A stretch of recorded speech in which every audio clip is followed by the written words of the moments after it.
Hello guys, आज इस video में हम एमपी एक्साइज एक्ट 1915 देखेंगे। डेट मीन्स यहाँ पर आप सभी के लिए मैंने एमपी एक्साइज एक्ट 1915 है, जिसे हम हिंदी में मध्य प्रदेश आबकारी अधिनियम 1915 भी कहते हैं।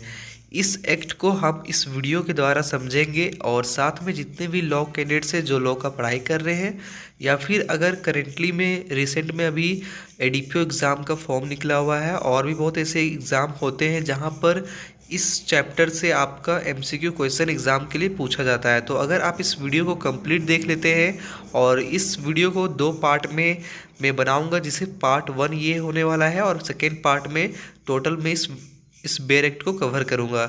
और आप सभी को जिन्होंने भी लॉ कैंडिडेट्स है, और अगर आप एक लॉ कैंडिडेट्स है तो आप इस वीडियो को कंप्लीट देखें और इसमें आपको मध्य प्रदेश आबकारी अधिनियम 1915 का पूरे डिटेल्स में आपको समझ में आ जाएगा। साथ में यहाँ से जो एमसीक्यू क्वेश्चन आएंगे आपके एग्ज़ाम के लिए, वो आप इस वीडियो को देखने के बाद जो भी क्वेश्चन वहाँ से पूछे जाएंगे आपसे सॉल्व कर पाएंगे। तो चलिए वीडियो स्टार्ट करते हैं और इसमें हम बेयर एक्ट देखेंगे जो मध्य प्रदेश आबकारी अधिनियम 1915 का है। तो जितने भी कैंडिडेट्स इस वीडियो को देख रहे हैं, आप सभी से रिक्वेस्ट है कि अगर आपने अभी तक स्टडी विथ मी को सब्सक्राइब नहीं किया है तो ज़रूर कर लें और साथ में इस वीडियो को अपने फ्रेंड्स और व्हाट्सएप के थ्रू शेयर भी करें। तो चलिए वीडियो स्टार्ट करते हैं। यहाँ पर सबसे पहले हम जानेंगे, इसमें अध्याय 1 है, जो पहला स्टार्टिंग है इसका चैप्टर 1। उसमें हमें पढ़ना पड़ता है सेक्शन 1, जो संक्षिप्त नाम, विस्तार और प्रारंभ है। इस अधिनियम का जो संक्षिप्त है नाम है मध्य प्रदेश आबकारी अधिनियम 1915 है। डेट मीन्स इस एक्ट का नाम जो हुआ है मध्य प्रदेश आबकारी अधिनियम 1915 है और ये जो है पूरे मध्य प्रदेश में लागू है। साथ में इसका सेकेंड सेक्शन धारा 2 जो है, इसमें परिभाषा हमें देखने को मिलता है। जैसे कि यहाँ पर आप देख सकते हैं, बियर का परिभाषा क्या है? आमतौर पर माल्ट से बने एल, स्टाउट, पोर्टर और अन्य सभी किण्वित शराब शामिल है। इसी तरीके से नेक्स्ट जो परिभाषा है, बोतल का अर्थ बिक्री के उद्देश्य के लिए पीपी या अन्य बर्तन से शराब को बोतल, जार, फ्लास्क या अन्य समान पात्र में स्थानांतरित करना या शुष्क बोतलिंग में पुनः बोतलिंग शामिल है। तो ये होता है इस तरीके से। यहाँ पर धारा 2 के अंदर यहाँ पर हमें बियर, बोतल, मुख्य राजस्व प्राधिकरण का अर्थ क्या है? आम पीने का घर। डेट मीन्स विकृत उत्पाद शुल्क, योग लेख, उत्पाद शुल्क और काउंटर वेलिंग ड्यूटी, आबकारी अधिकारी। तो ये सब जितनी भी मैं बता रहा हूँ, ये एक परिभाषा है जिसे आप सभी को पढ़ना है और थोड़ा इसके बारे में जान लेना है। तो आबकारी अधिकारी का अर्थ क्या होता है? धारा 7 के तहत नियुक्त या निवेशित कोई कलेक्टर या कोई अधिकारी या अन्य व्यक्ति। डेट मीन्स धारा 7 के अंतर्गत जो भी व्यक्ति कलेक्टर हो या फिर कोई अधिकारी को अगर सिलेक्ट किया गया है आबकारी अधिकारी के लिए, तो उन्हें ही इसमें आबकारी अधिकारी कहा गया है। साथ में यहाँ नेक्स्ट जो परिभाषा है आबकारी राजस्व का, तो इसका अर्थ क्या होगा? किसी भी शुल्क या कर, जुर्माना भुगतान जो कोर्ट ऑफ लॉ द्वारा लगाए गए जुर्माने के अलावा इस अधिनियम के प्रावधानों के तहत लगाए गए या आदेशित या सहमत होने वाले किसी भी शुल्क से प्राप्त या व्युत्पन्न राजस्व या किसी भी शराब या नशीले दवाओं का संबंध में फिलहाल लागू कानून। तो ये होता है आबकारी राजस्व का अर्थ, जिसके अंतर्गत कोई भी जुर्माना हो या शुल्क हो या भुगतान हो जो कोर्ट ऑफ लॉ के द्वारा, डेट मीन्स इसके अलावा भी अगर किसी भी तरह का शुल्क लग रहा है या जुर्माना या भुगतान करना पड़ रहा हो, तो उसे ही इस आबकारी राजस्व के अंतर्गत शराब, नशीली दवाओं के संबंध में जो भी कानून बनाया गया है उसे ही आबकारी राजस्व के द्वारा चलाया जाता है। नेक्स्ट जो है निर्यात का अर्थ क्या है? केंद्र सरकार द्वारा परिभाषित सीमा शुल्क सीमा के अलावा राज्य से बाहर ले जाना। डेट मीन्स अगर आप शराब का निर्यात कर रहे हैं तो केंद्र सरकार के द्वारा जो भी सीमा शुल्क लगाया गया है दूसरे राज्य में ले जाने के लिए, उसका आपको निर्यात में सीमा शुल्क को ही आप निर्यात कह सकते हैं। फिर यहाँ पर आयात दिख रहा है, आयात का क्या अर्थ है? फिर 11 डेट मीन्स सेक्शन 2 क्लाउज 11 के अंतर्गत आयात का यहाँ डिफिनेशन है, परिभाषा है। 11A भी है, नशीले का अर्थ कोई भी शराब या नशीली दवा होता है। इसी तरीके से सब क्लाउज 12 नशीली दवा का अर्थ क्या है? तो नशीली दवा का अर्थ भारतीय भांग के पौधे के पत्ते, छोटे डंठल और फूल या फलने वाले शीर्ष जिसमें भांग, सिंधी या गांजा के रूप में जाने जाने वाला सभी रूप शामिल है। तो ये सारे डेफिनेशन जो है सेक्शन 2 में है। सब क्लाउज 13 में शराब का अर्थ क्या होता है? 14 में विनिर्माण का अर्थ क्या है? 15 में स्थान का परिभाषा क्या है? 16 में बिक्री का परिभाषा क्या है? 17 में आत्मा का परिभाषा क्या है? और 18 में तारी, जिसे हम आप अगर गांव से बिलोंग करते तो आप इस वर्ड का समझ रहे होंगे कि तारी का अर्थ क्या होता है। तारी का अर्थ किसी भी प्रकार के ताड़ के पेड़ से निकाला गया किण्वित या बिना खमीर वाला रस, उसे ही हम तारी कहते हैं। 19वां में है परिवहन। परिवहन का अर्थ क्या है? तो ये टोटल सब क्लाउज है सेक्शन 2 के अंतर्गत। सेक्शन 4 धारा 4 के अंतर्गत घोषित करने की शक्ति, जिसे कर्मश देसी शराब और विदेशी शराब समझा जाएगा। डेट मीन्स सेक्शन 4 में हमें क्या पता चलेगा? देसी शराब और विदेशी शराब किसे कहते हैं। तो राज्य सरकार अधिसूचना द्वारा घोषित कर सकती है कि इस अधिनियम के प्रयोजनों के लिए या उसके किसी भाग को देश माना जाएगा। डेट मीन्स शराब और विदेशी शराब किसे कहा जाएगा वो सेक्शन 4 के अंतर्गत पता चलेगा। नेक्स्ट है सेक्शन 5, डेट मीन्स धारा 5, खुदरा और थोक बिक्री की परिभाषा। तो ये राज्य सरकार अधिसूचना द्वारा जो है पूरे राज्य में जो 41 राज्य है मध्य प्रदेश में किसी निर्दिष्ट स्थानीय क्षेत्र के संबंध में और आमतौर पर खरीदारों या आरटी निर्दिष्ट वर्ग के खरीदारों के संबंध में और या तो आम तौर पर घोषित कर सकती है या किसी निर्दिष्ट अवसर के लिए इस अधिनियम के प्रयोजनों के लिए किसी नशीले पदार्थ की कितना मात्रा खुदरा बिक्री की सीमा होगी। डेट मीन्स ये राज्य सरकार के पास पावर है कि खुदरा या फिर थोक बिक्री कितना कौन क्षेत्र में किया जाए या फिर स्थानीय क्षेत्र के संबंध में किसी भी तरह का अगर डिसीजन लेना हो तो वो राज्य सरकार अधिसूचना के द्वारा पूरे ये कंट्रोल कर सकती है। धारा 6 सेक्शन 6 के अंतर्गत अधिनियमन की बचत। इस अधिनियम में निहित कुछ भी समुद्री सीमा शुल्क अधिनियम 1878 या भारतीय ट्रैफिक अधिनियम 1894 के प्रावधानों को प्रभावित नहीं करेगा या छावनी अधिनियम 1910 या उसके तहत बनाया गया कोई नियम या आदेश। तो ये सेक्शन 6 तक मैंने बता दिया है। नेक्स्ट है अध्याय 2, डेट मीन्स चैप्टर 2 के अंतर्गत स्थापना और नियंत्रण से रिलेटेड हम देखेंगे। यहाँ पर सेक्शन 7 है, धारा 7 स्थापना और उसकी शक्तियाँ। तो यहाँ पर जो है कौन से अधिकारी को नियुक्त किया जाएगा, उनकी शक्तियाँ क्या होगी, वो राज्य सरकार अधिसूचना के द्वारा वो कर सकती है। तो यहाँ पर सब क्लाउज ए है, एक अधिकारी नियुक्त करे जिसके इसके बाद आबकारी के रूप में संदर्भित किया जाएगा आयुक्त, जो राज्य के रूप में इस तरह के नियंत्रण के अधीन है। सरकार निर्देश दे सकती है आबकारी विभाग के प्रशासन और आबकारी राजस्व के संग्रह का पर्यवेक्षण करेगी। बी क्लाउज में क्या है? कलेक्टर के अलावा किसी अन्य व्यक्ति को इस अधिनियम द्वारा या किसी तहत या तो समवर्ती रूप से या अधीनता में या इसके बहिष्करण में सभी या किसी भी शक्तियों का प्रयोग करने के लिए कलेक्टर को दिए गए सभी या किसी भी कर्तव्यों का पालन करने के लिए नियुक्त करें। कलेक्टर ऐसे नियंत्रण के अधीन होगा जैसा कि राज्य सरकार निर्देश दे। सब क्लाउज सी में क्या है? आबकारी विभाग के अधिकारियों को ऐसे वर्गों और ऐसे पदनामों, शक्तियों और कर्तव्यों के साथ नियुक्त करें जिन्हें राज्य सरकार ठीक समझे। फिर यहाँ पर सब क्लाउज डी है, ई है, एफ है, जी है। इस तरीके से यहाँ पर टोटल सब क्लाउज जी तक है।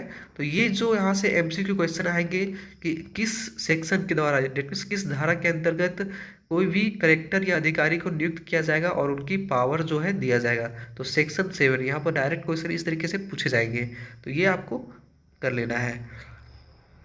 7A के अंतर्गत उड़न दस्तों की स्थापना। तो उड़न दस्तों की स्थापना 7A के अंतर्गत किया गया, जिसमें सब क्लाउजेस है यहाँ पर 1, 2, 3। चैप्टर है अध्याय 3, आयात निर्यात और परिवहन। तो यहाँ पर जो MP एक्साइज एक्ट 1915 है, जिसे मध्य प्रदेश आबकारी अधिनियम 1915 हम कह रहे हैं, इससे हम रिलेटेड बस इम्पोर्टेंट सेक्शन देखेंगे और इम्पोर्टेंट जो पॉइंट होंगे वो हम सिर्फ डिस्कस करेंगे इस वीडियो में। तो यहाँ पर धारा 8 के अंतर्गत आयात निर्यात या परिवहन को प्रतिबंधित करने की शक्ति। तो ये शक्ति किसके पास है? राज्य सरकार के पास है और वो अधिसूचना के द्वारा कर सकती है। तो यहाँ पर क्लाउज ए में है पूरे राज्य में या उसके किसी निर्दिष्ट क्षेत्र में किसी भी नशीले पदार्थ का आयात या निर्यात पर रोक लगाना। किसी सब क्लॉज बी क्या है, किसी भी नशीले पदार्थ के परिवहन पर रोक लगाना। सी क्या है, महुआ या किसी अन्य आधार जो शराब के निर्माण के लिए उपयोग किया जा सकता है या जिसके उपयोग किया जा सकता है कि प्रभावी नियंत्रण के लिए उपयुक्त प्रावधान करें। तो ये सब पावर जो है राज्य सरकार द्वारा अधिसूचना के द्वारा निकाला जा सकता है और आयात निर्यात या फिर परिवहन के ऊपर उनके पास पावर है कि वो प्रतिबंध लगा सके। डेट मीन्स अगर कोई भी राज्य में वो चाहे या फिर कोई भी जगह पर वो चाहे तो वहाँ पर निर्यात या फिर जो भी है आयात वहाँ पर बंद कर सकती है सरकार, उनके पास पावर है। उसी तरीके से यहाँ धारा 9 के अंतर्गत आयात निर्यात या परिवहन पर प्रतिबंध, तो इसमें क्या है वो हम देख लेते हैं। राज्य सरकार की मंजूरी के बिना किसी भी मादक पदार्थ का आयात निर्यात या परिवहन नहीं किया जाएगा, सिवाय इस अधिनियम के तहत किसी भी शुल्क के भुगतान के बाद या इस तरह के भुगतान के लिए एक बांड के निष्पादन के लिए उत्तरदायी हो सकता है। ऐसी शर्तों के अनुपालन पर जो राज्य सरकार लागू कर सकती है। डेट मीन्स यहाँ पर जो भी आयात किया जाएगा या फिर निर्यात किया जाएगा या फिर परिवहन पे, ये तीनों पर प्रतिबंध तब तक नहीं लगेगा जब तक राज्य सरकार के द्वारा मंजूरी ना मिले। धारा 10 यहाँ है, डेट मीन सेक्शन 10 के अंतर्गत आयात निर्यात या परिवहन के लिए पास की आवश्यकता। तो ये सब जो है क्वेश्चन यहाँ से डायरेक्ट पूछा जाएगा। डेट मीन्स यहाँ से क्वेश्चन आ सकता है कि मध्य प्रदेश आबकारी नियम अधिनियम 1915 के अनुसार किस धारा में आयात निर्यात या फिर परिवहन के ऊपर प्रतिबंध लगाया जा सकता है। तो मैंने आपको यहाँ पर ऊपर बताया है किस, तो ये सेक्शन 9 होगा। तो इस तरीके से यहाँ पर जो है क्वेश्चन आ सकते हैं, क्लियर होना चाहिए। तो धारा 10 यहाँ आप देख लेते हैं, पास की आवश्यकता। डेट मीन्स अगर आप कोई भी शराब का आयात कर रहे हैं या निर्यात कर रहे हैं तो उसके लिए आपके पास की आवश्यकता पड़ेगी। तो राज्य सरकार द्वारा अधिसूचना द्वारा सामान्यता या किसी निर्दिष्ट क्षेत्र के लिए निर्धारित मात्रा से अधिक नशीले पदार्थ नहीं लिया जाएगा। इस अधिनियम के प्रावधानों के तहत जारी किए गए समझे जाने वाले पास के अलावा आयातित निर्यात या परिवहन किया गया। तो यहाँ पर राज्य सरकार के द्वारा अगर राज्य सरकार चाहेगी तो अधिसूचना के द्वारा वो कितने मात्रा में वहाँ पर नशीले पदार्थ कोई क्षेत्र में ले जाया जाए, वो सब सारी चीज़ वहाँ पर राज्य सरकार डिसीजन करती है और उनके द्वारा ही ये सब पास वगैरह जो है दिया जाता है। ठीक, सेक्शन 11 जो हमारे पास है, यहाँ पर आयात निर्यात या परिवहन के लिए पास। तो नशीले पदार्थ के आयात या निर्यात या परिवहन के लिए पास कलेक्टर द्वारा प्रदान किए जा सकते हैं। तो इस चीज़ को आप ध्यान में रखें कि अगर क्वेश्चन यहाँ से पूछे कि जो आयात है या फिर निर्यात या फिर परिवहन के लिए जो पास होते हैं वो कौन से अधिकारी उसे प्रदान करती है, तो कलेक्टर के द्वारा। तो ये क्वेश्चन यहाँ से डायरेक्ट पूछा जा सकता है, बशर्ते कि ऐसे नशीले पदार्थ के आयात या और निर्यात के लिए पास जो आबकारी आयुक्त समय समय पर निर्धारित करे, केवल आबकारी आयुक्त द्वारा प्रदान किए जाएंगे। उसी तरीके से यहाँ सब क्लॉज 2 है, ऐसे पास या तो निश्चित अवधि और प्रकार के नशीले पदार्थ के लिए सामान्य हो सकते हैं या विशिष्ट अवसरों और विशेष खेप के लिए ही हो सकता है। डेट मीन्स यहाँ पर जो पास आपको दिया जा रहा है नशीले पदार्थ को ले जाने के लिए या फिर कहीं पर लाने के लिए, वो कोई टाइम पर्टिकुलरली टाइम के लिए हो सकता है वो 15 दिन के लिए हो, या फिर वो सिर्फ ये भी हो सकता है कि जो गाड़ी लेके जा रही परिवहन वो सिर्फ एक ही परिवहन के लिए हो। तो इस तरीके से वहाँ पर जो भी है कंडीशन, टर्म एंड कंडीशन उसके ऊपर रहता है। नेक्स्ट हमारे पास चैप्टर 4 है, अध्याय 4। यहाँ पर निर्माण, कब्जा और बिक्री, ये 3 चीज़ देखेंगे। धारा 13 के अंतर्गत नशीले पदार्थ के निर्माण आदि के लिए आवश्यक लाइसेंस। डेट मीन्स कोई भी व्यक्ति मादक पदार्थ का निर्मित नहीं कर सकता है, कोई भांग का पौधा नहीं लगाया जाएगा, कोई भी तन पैदा करने वाले पेड़ नहीं लगाया जाएगा और किसी भी पेड़ से कोई तन नहीं निकाला जाएगा। वह बिक्री के लिए शराब का बोतल नहीं रखेगा, काम के लिए कोई आसवानी या शराब की भट्टी का निर्माण नहीं किया जाएगा, तथा कोई भी व्यक्ति किसी भी सामग्री, स्टील बर्तन, उपकरण या उपकरण का उपयोग रख रखाव या अपने कब्जे में नहीं रखेगा जो कोई भी टेंट के अलावा किसी भी अन्य नशीले पदार्थ के निर्माण के उद्देश्य से हो, उस और से दिए गए लाइसेंस के नियमों और शर्तों के अधिकार और विषय के अलावा, बशर्ते कि राज्य सरकार अधिसूचना द्वारा घोषणा कर सकती है कि इस धारा के प्रावधान इस संबंध में निर्दिष्ट किसी भी क्षेत्र में लागू नहीं होंगे। टेन उत्पादक पेड़ों का दोहन या ऐसी शर्त के अधीन तन का चित्रण करना जैसा कि यह निर्धारित कर सकता है। डेट मीन्स यहाँ ओवरऑल देखा जाए तो राज्य सरकार जो है किसी भी नशीले पदार्थ या मादक पदार्थ का निर्मित करने का लाइसेंस नहीं देती है कोई भी व्यक्ति को।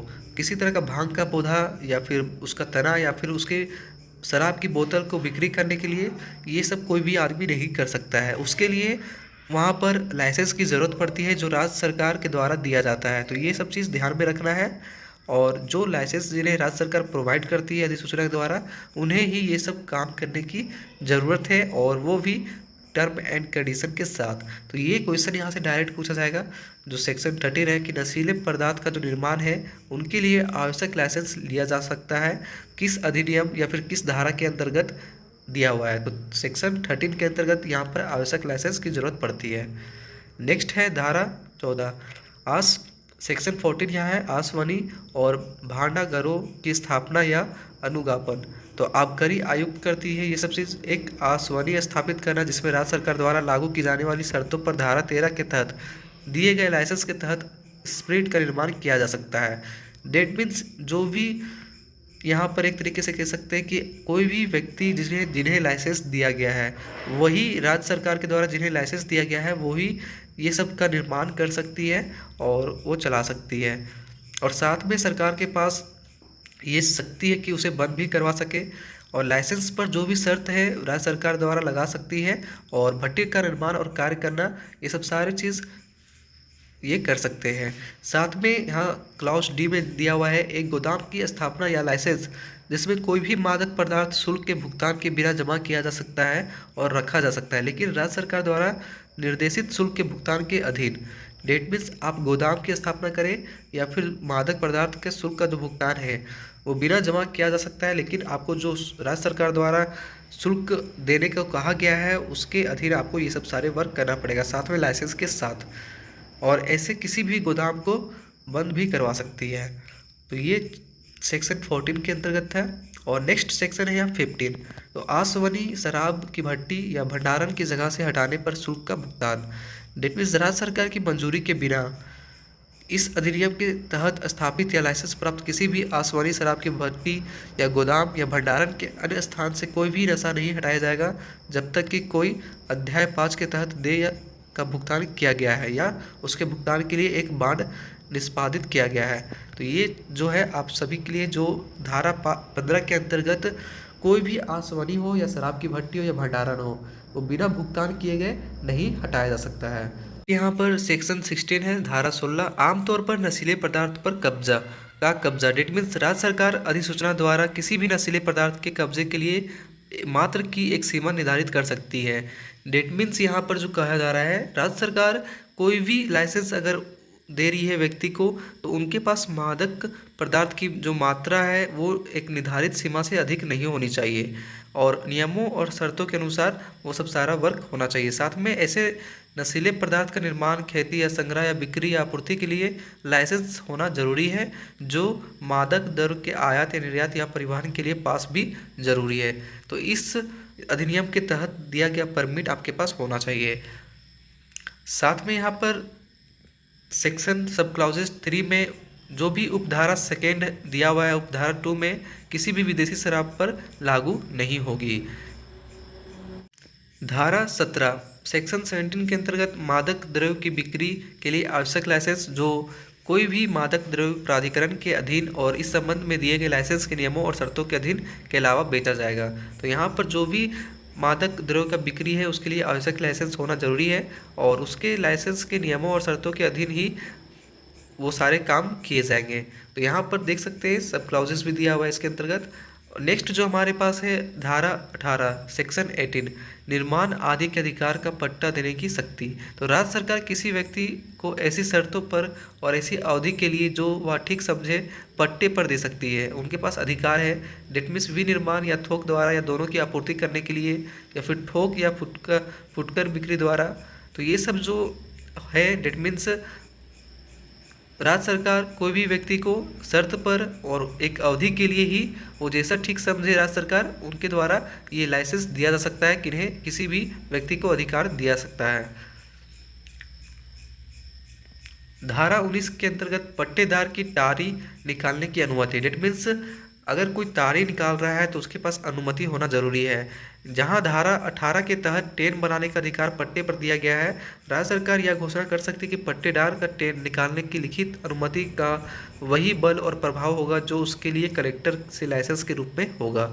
तो यहाँ पर जो भी अगर ताड़ी निकालना चाह रहे हैं ताड़ का पेड़ से, तो उनके पास कलेक्टर के द्वारा लाइसेंस दिया हुआ जरूर होना चाहिए।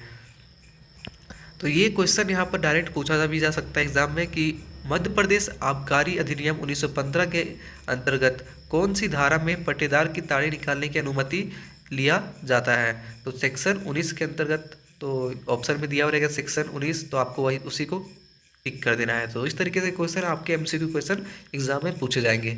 यहाँ पर धारा 20 है सेक्शन 20, सैन्य छावनियों में शराब का निर्माण और बिक्री। तो किसी भी सैन्य छावनी की सीमा के भीतर और उन सीमाओं से इतनी दूर के भीतर जैसे कि केंद्र सरकार किसी भी मामले में निर्धारित कर सकती है। शराब की खुदरा बिक्री के लिए लाइसेंस ज्ञान के अलावा प्रदान किया जाएगा और कमांडिंग ऑफिसर की सहमति से। तो ये सब काम भी हो सकता है जो सैन्य छावनियों में शराब का निर्माण और बिक्री के लिए उनके पास अलग से सारे वर्क होते हैं। 21 डेट मीन्स धारा 21 के द्वारा माप और परीक्षण के संबंध में लाइसेंसधारियों के कर्तव्य।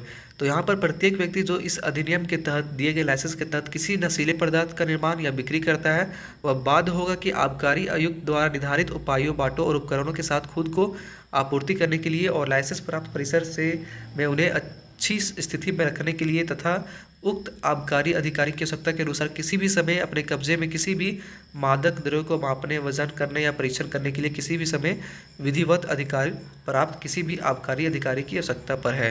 तो यहाँ पर जो कहा गया है सेक्शन धारा 21 के अनुसार कि आबकारी अधिकारी के द्वारा जो भी नशीले पदार्थ का निर्माण कर रहे हैं या बिक्री कर रहे हैं लाइसेंसधारियों व्यक्ति, उनका ये कर्तव्य बन रहा है कि वो जो भी आबकारी अधिकारी के द्वारा उपाय बताया गया है, बाटों का उपकरण दिया गया है, उसके साथ वो अपना बिक्री करे और साथ में आबकारी अधिकारी को अगर आवश्यकता पड़ती है तो वो किसी भी समय मादक द्रव्य को मापने या फिर वजन करने या उनका परीक्षण करने के लिए किसी भी समय वो कर सकती है अगर आवश्यकता पड़ती है। तो ये आबकारी अधिकारी के पास इतना पावर शक्ति दिया गया है।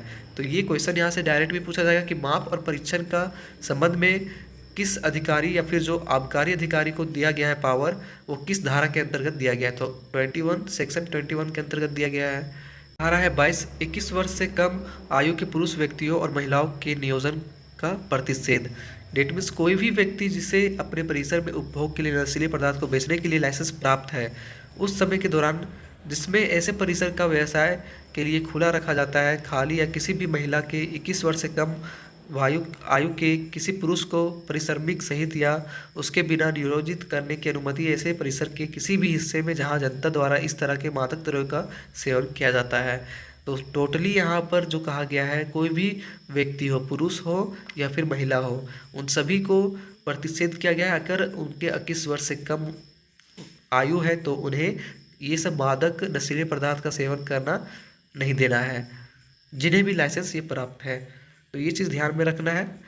और नेक्स्ट है 21 वर्ष से कम आयु के व्यक्तियों को मादक द्रव्य की बिक्री का निषेध।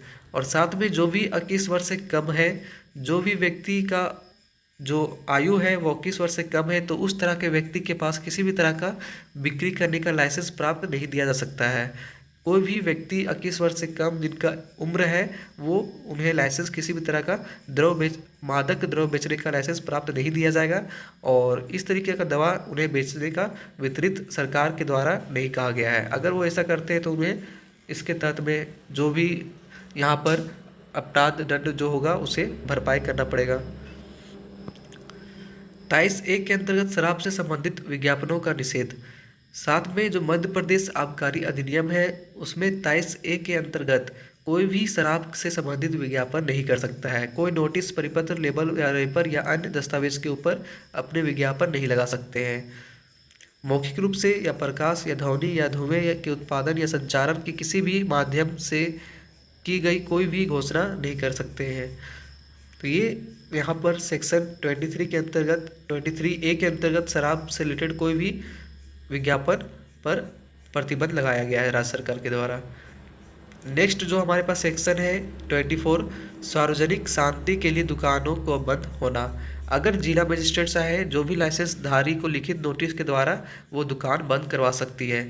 डेट मीन्स जिला मजिस्ट्रेट के पास पावर है कि लाइसेंस धारी को लिखित नोटिस के द्वारा अगर दुकान जिसमें कोई नशीला पदार्थ बेचा जाता है या फिर ऐसे समय या फिर ऐसे अवधि के लिए बंद कर दिया जाएगा जैसा कि वहाँ सार्वजनिक शांति का संरक्षण के लिए आवश्यक समझे। अगर कोई भी दुकान जो है जिनके पास लाइसेंस है और वहाँ पर वो दुकान चल रहा है तो जिला मजिस्ट्रेट उन्हें लिखित में नोटिस दे सकता है और उनकी दुकान को कुछ समय के लिए या फिर कुछ दिन के लिए बंद करवा सकती है वहाँ की शांति को बनाए रखने के लिए। तो सार्वजनिक शांति को बनाए रखने के लिए दुकानों को बंद करवा सकती है जो जिला मजिस्ट्रेट के पास पावर है। तो ये चीज़ को आप सेक्शन 24 के अंतर्गत है और ये क्वेश्चन भी यहाँ से पूछे कई बार पूछे भी जा चुके हैं एग्जाम में।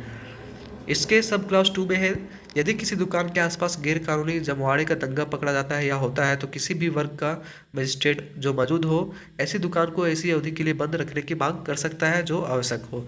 तो यहाँ पर आप समझ गए होंगे कि जो भी अगर गैर कानूनी या फिर जमवाड़ा लगा हो या फिर दंगा उस एरिया में हो चुका है तो उस समय के लिए मजिस्ट्रेट के पद पर जो भी वर्ग के हो वो नोटिस के द्वारा लिखित नोटिस के द्वारा उस दुकान को बंद करवा सकती है। साथ में यह बशर्ते है कि जब ऐसा कोई दंगा या फिर गैर कानूनी जमाव होता है तो एक लाइसेंसधारी मजिस्ट्रेट की अनुपस्थित में बिना किसी आदेश के अपनी दुकान बंद कर देगा।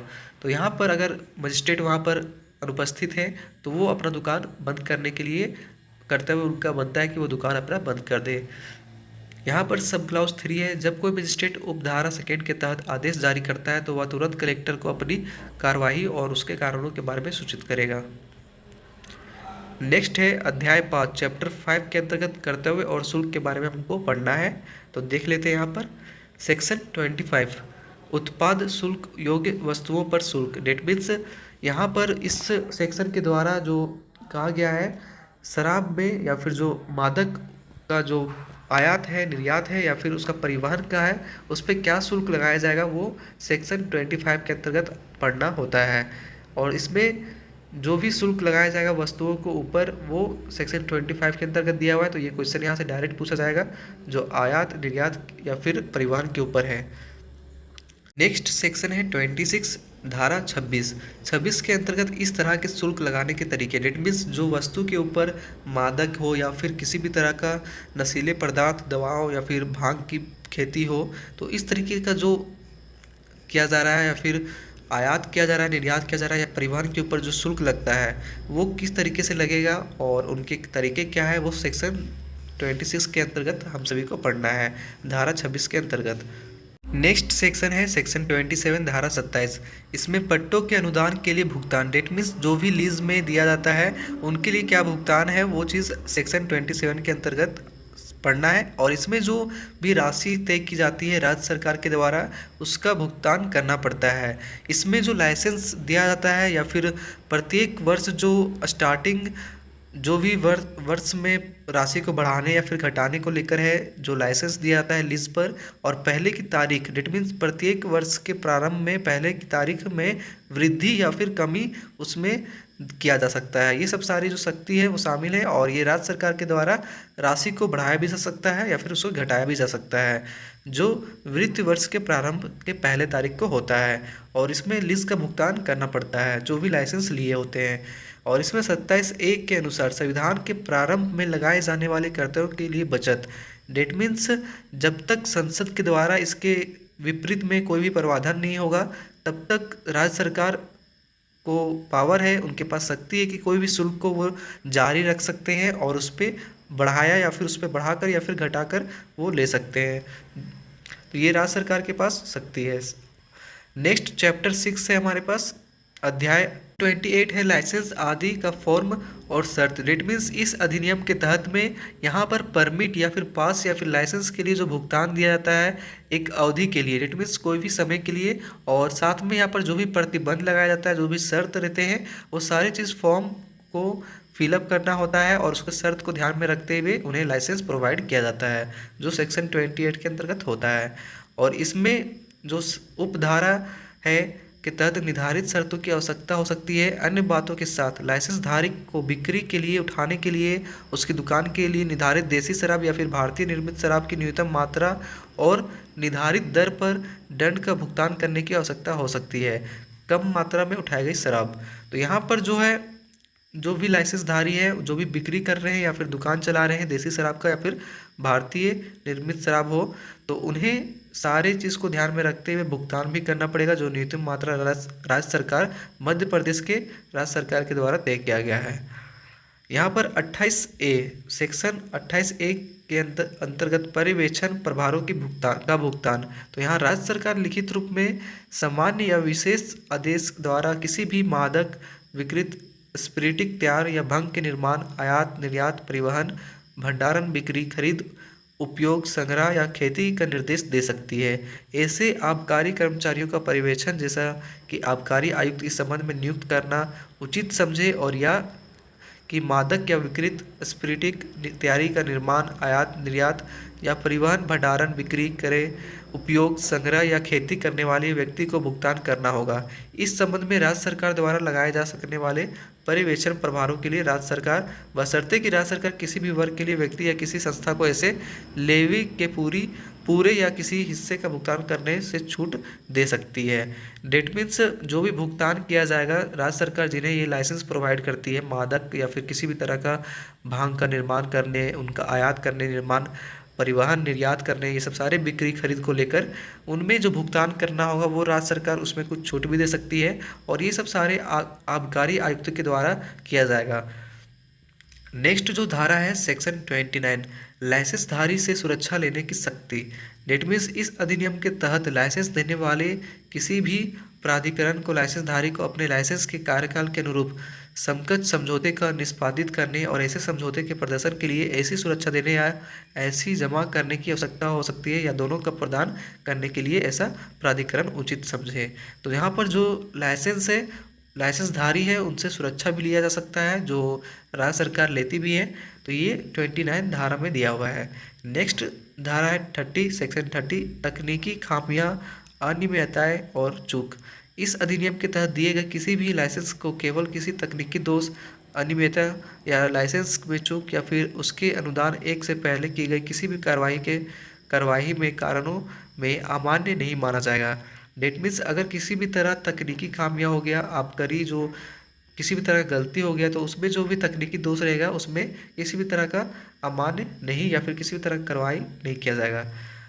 नेक्स्ट सेक्शन है धारा 31, जहां कोई लाइसेंस खंड ए और खंड के तहत रद्द या निलंबित किया जा सकता है। तो यहाँ पर कोई भी लाइसेंस को निलंबित या फिर रद्द किया जा सकता है, इसमें सेक्शन 30 हुआ है। और सेक्शन 32, लाइसेंस वापस लेने की शक्ति। डेट मीन्स यहाँ पर लाइसेंस जो है दिया जाता है वो वापस भी ले सकती है राज्य सरकार। तो इसमें क्या है देख लेते हैं। जब भी इस अधिनियम के तहत कोई लाइसेंस प्रदान करने वाले प्राधिकारी को लगता है कि इस तरह के लाइसेंस को धारा 31 में निर्दिष्ट कारणों के अलावा किसी भी कारण से वापस लिया जाना चाहिए, यदि में देय शुल्क की राशि के बराबर राशि का भुगतान किया जाएगा, 15 दिनों के लिए उसका सम्मान करें और लाइसेंस वापस ले सकते हैं। डेट मीन्स यहाँ पर ऐसा करने पर उनके इरादे के लिखित रूप में 15 दिन का नोटिस समाप्त कर दिया जा सकता है और उनका लाइसेंस जो है वापस लिया जा सकता है। नेक्स्ट है हमारे पास सेक्शन 33, धारा 33, अनुज्ञापित का अभयपर्ण। इस अधिनियम के अधीन किसी नशीले पदार्थ को बेचने के लिए दी गई अनुज्ञप्ति का कोई भी धारक उसके द्वारा समाहर्ता को अभिप्रेत करने के लिए अपने आशय की लिखित सूचना की समाप्ति पर अपना अनुज्ञप्ति अभिप्रेत कर सकता है, और शेष अवधि के लिए लाइसेंस के लिए देय शुल्क का भुगतान पर, जिसके लिए इसे इस तरह के आत्मसमर्पण के लिए रखा गया होगा, बशर्ते कि आबकारी आयुक्त इस बात से संतुष्ट है कि लाइसेंस अभिप्रेत करने के लिए पर्याप्त कारण है, तो वह उसके धारक को अभयपर्ण या उसके किसी भाग पर देय राशि भेज सकता है। डेट मीन्स यहाँ पर जो है, अगर लाइसेंस रद्द किया जा रहा है या फिर उन्हें नोटिस दिया गया है, तो लाइसेंसधारी के पास पावर है कि वो अपना शुल्क जो है वो भुगतान करे आने वाले समय में, और इसका सूचना जो है आबकारी अधिकारी को दे, और आबकारी अधिकारी अगर इससे संतुष्ट होंगे तो ये काम आगे तक हो सकता है और ये राशि भेज सकते हैं। तो मैंने इस वीडियो में टोटल सेक्शन 33 आपको बता दिया है। नेक्स्ट टॉपिक जो है डेट मीन्स नेक्स्ट जो इसके सेक्शन है वो आपको पार्ट 2 में देखने को मिलेगा। और अगर आपने अभी तक स्टडी विथ मी को सब्सक्राइब नहीं किया तो ज़रूर कर लें, और इस वीडियो को जितना हो सके अपने फ्रेंड्स, अपने व्हाट्सअप ग्रुप, अपने सोशल मीडिया के थ्रू शेयर भी करें। और वीडियो अच्छा लगा तो लाइक कीजिएगा, कमेंट कीजिएगा। अब हम मिलते हैं नेक्स्ट पार्ट में, जो आप सभी को बहुत जल्द नेक्स्ट सेकेंड पार्ट भी देखने को मिल जाएगा। और इसके लिए आप स्टडी विथ मी को सब्सक्राइब कर ले और नोटिफिकेशन बेल पर क्लिक कर ले। तो मिलते हैं नेक्स्ट वीडियो में, तब तक के लिए thank you so much for watching this video.